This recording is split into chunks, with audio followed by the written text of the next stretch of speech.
আমরা এরকম নিহত হওয়ার জন্য রাজনীতি করি না। 5 তারিখে সেই আন্দোলনে মাঠে নামিনি, বন্দুকের গুলি সামনে রেখে আমরা মাঠে নেমেছিলাম। বৃষ্টির ভিতর মনে আছে আপনাদের?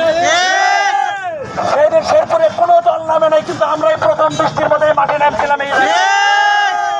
আলহামদুলিল্লাহ এর প্রতিবাদে আগামী 28 তারিখ শনিবার ঢাকায় মহাসমাবেশের ডাক দিতে বিশ্বাস চরমনায় আমরা সবাই যাবো তো ইনশাআল্লাহ। শেরপুর থেকে মোটামুটি প্রায় 50টা গাড়ির মতো যাওয়ার নিয়ত করছে ইনশাআল্লাহ। আমরা সবাই বেশি বেশি যাবো ইনশাআল্লাহ। সাহেব চরমনায় হাতকে শক্তিশালী করবো।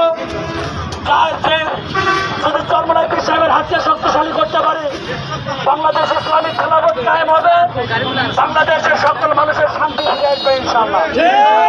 আজকে শোনায় যারা অংশগ্রহণ করছেন সবাইকে ধন্যবাদ জানিয়ে আজকে প্রোগ্রাম এখানে শেষ করতে। আসসালামু আলাইকুম ওয়া রাহমাতুল্লাহ। আলহামদুলিল্লাহি রাব্বিল আলামিন। আল্লাহুম্মা সাল্লি আলা মুহাম্মাদ। اللهم صل على مقام محمد اللهم صل على قرب আল্লাহ আমাদের তামাম জীবনের গুনাহকে মাফ করে দেন। আমিন।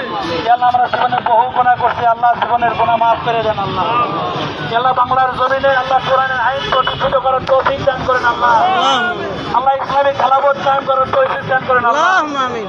আল্লাহ ইসলামের আইন কোরআনের আইন চললে দেশ কিরকম শান্তি হয় আল্লাহ দেখে যাওয়ার তৌফিক দান করেন।